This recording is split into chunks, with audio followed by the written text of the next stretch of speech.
On the knees I pray for the strength to stay away in the night. And you know, if I then I lose my self-control. How can I ease the pain when I know you're coming back again? How can I ease the pain of love? How can I ease the pain when I know you're coming back again? How can I ease the pain in my heart?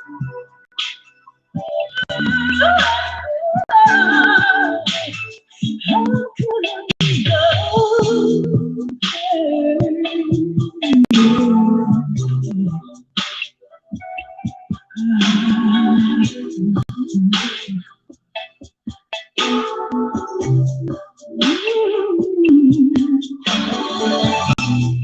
Every time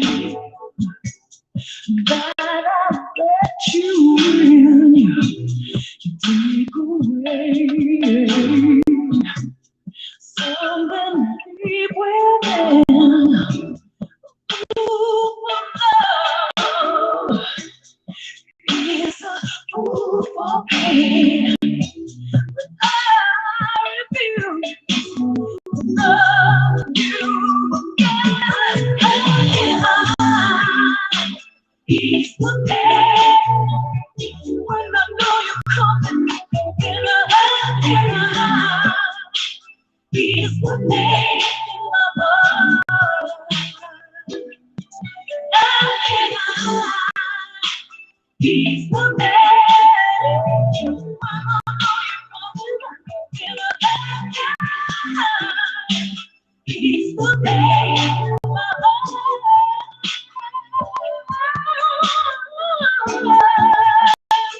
You can read it.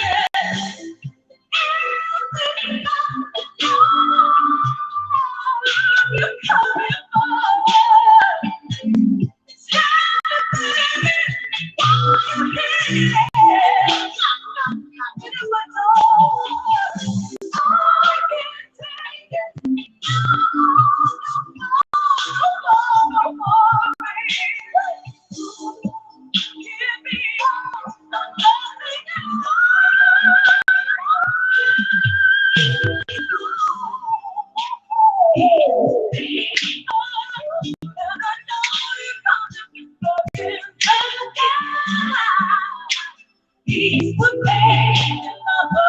Can I ease the pain, baby?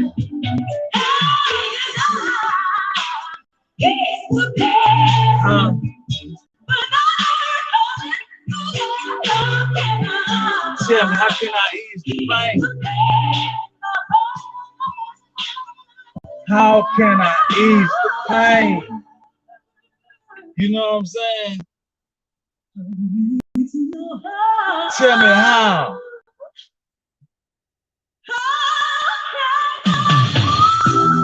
It be jamming like a hoe. Hit that shit. Hit that shit.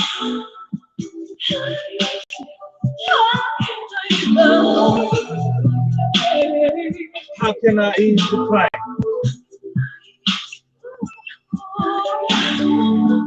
How? Now, to be honest, I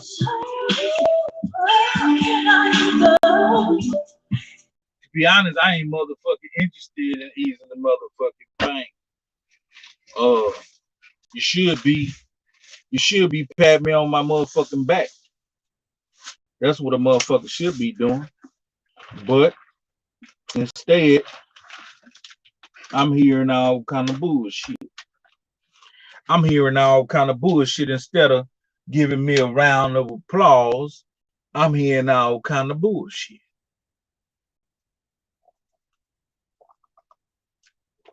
But let me just add this right here. Let me add this right here to the Trio Cast early this morning, having a good time, eating pineapples, drinking water. I want you to know this right here. Anybody that have it on their mind that wonder why I sell Trio shit, I got to give you a motherfucking history lesson once again. When it cross your mind why he sell Trio shit, who he supposed to be? Well, let me fill you in. I'm one of the first motherfuckers that printed and stitched the word motherfucking Trio on the goddamn item. I say that shit boldly. I'm one of the first motherfuckers that printed or stitched the word Trio on the goddamn item. Before me, I can't even account where I seen it printed or stitched on the goddamn item. So in 1999, I believed in my motherfucking self and was buying all kind of goddamn gear from here and there and everywhere. I was wearing this and that. I was wearing that and that. I was buying this. I was spending thousands of dollars on clothes. I'm talking about some good shit though. I ain't gonna bullshit you. It was some good shit. It was some how could I say, some high-end fashionable shit. We had the Jersey era where niggas was buying all the goddamn what was it?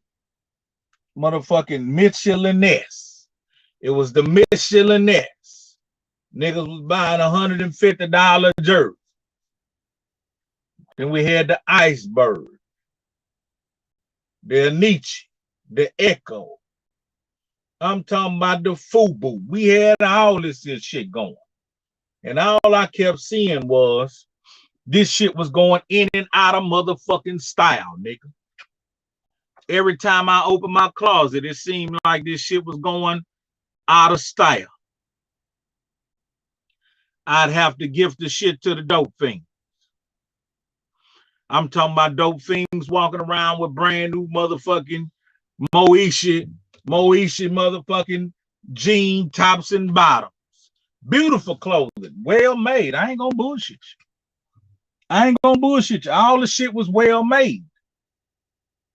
But I kept finding I'm spending thousands of dollars and this shit going in and out of style. I'm talking about every time I open and close my closet. Then I started thinking, why don't I take the money I'm spending on these clothes and make my own motherfucking brand? Make my own motherfucking brand. And I told a couple people, yeah, I'm finna do this year. Then I start putting my first designs together. I say, what will it be called? I said, you know what?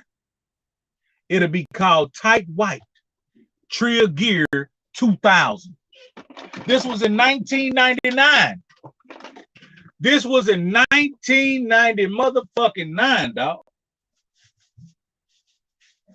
What will it be called? That was the question I asked myself in the year 1999.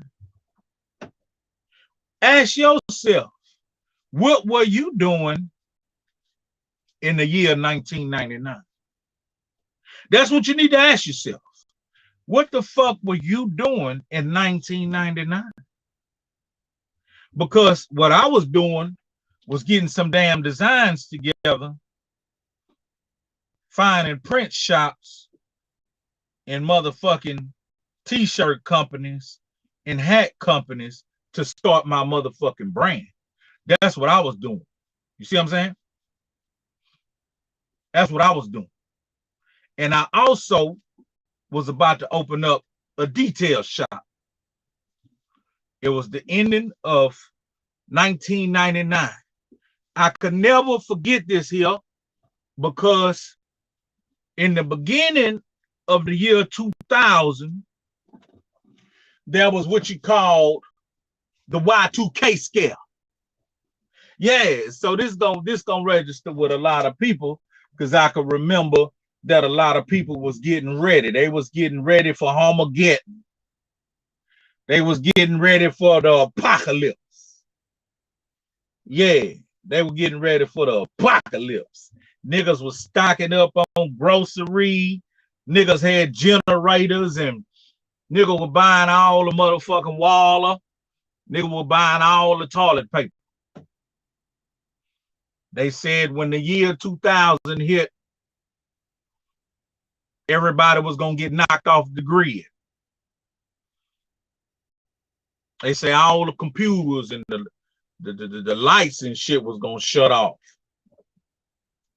They say we'll be in the dark ages. I don't know who said that. Excuse me. I don't know who said that shit. But boy, they pulled a move on us. Because everybody all over went to buying up some shit. I'm talking about emptying shelves. But motherfucking January 1st rolled right on in. Just as smooth as the last year. And ain't now some old bitch lost lights. Now we will start to fuck up on cases of water and food and MREs and canned good and all this here shit. But ain't nobody lost nothing. We just had an abundance of shit for a while. But anyhow, during that time, I plan to launch a couple of products plus start a new business. I had the deposit already put in the man's hands upon if the lights were going to be turned off. Well, as we all know, the lights didn't turn off. So what did I do? I hopped up by my bed and turned my swag on. And I went to motherfucking mass production. I went to mass production and I went door to door slanging tight white trio gear. And it said on the shirt in little bitty letters under the oval design that said tight white with a star in the middle. Underneath it said Trio Gear 2000. Time stamped. Trio Gear 2000. Now, who would have thunk it that would have been such a beautiful thing for me to do? Because here it is, many years later, you still get people wondering, how did I get off into selling trio gear? Just like you got off into doing anything you were doing back then. You got started. But the fact of the matter is, I got started many years ago. And I just never stopped. My first place where I pulled my ship up selling the trio gear was the hood in Port Arthur. From the east to the west. I was doing Uber on trio gear before Uber even started. I had a cell phone, a Nextel. You could hit me on my hip. And that's how plain and cool it was back then. You could hit me on my hip and say, hey, I want to pick up 3-4 shirts, 2 hats, whatever. And I would meet you or I would deliver. And I ain't never feel no never mind because I was a PA nigga, trio ass nigga. How the fuck you figure you can buck me down, nigga? I'd pull up. My story doesn't really have to be told by me because it's thousands of people who have been touched by the grind. I'm talking about the God of the grind. It's thousands of people, hundreds of people that have been touched by the grind that can verify these statements. But you still got these Johnny come latelys that's clueless and wondering what the fuck is going on. Why does he have this big, beautiful motherfucking trio hat at TrioGear.biz, which been in business for goddamn near 15 years, damn near the website. The website damn near been in business for damn near 15 years. Come on, man. You know what I'm saying? The website damn near been up. Let me see. Let me see. I can't count that good. Let me see.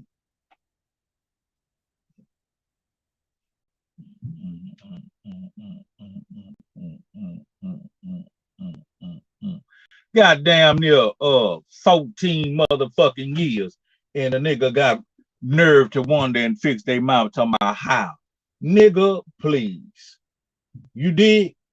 But yeah, so back in the day, nigga, I would deliver the Trio gear to you in plastic. I'm talking about fresh, ready to go.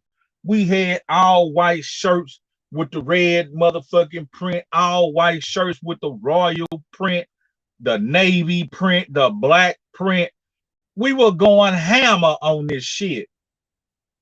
Sometimes we had the hats to match. Come on, man. I started off the right way because the thing is, I was again spending thousands and thousands and thousands of dollars on myself that when my closet would open, the goddamn clothes would go out of season. So me being also an artist, it's naturally I was going to wear my own shit. So in photo shoots, this and that, I started wearing my own shit too. And what that did, that made other people want it. So I say, you know what? Who's a bigger rapper than me that I got access to? You know what I'm saying? Who could I holler at?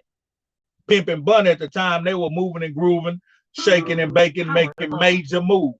I think they had just got through doing goddamn big pimping. Can you dig it?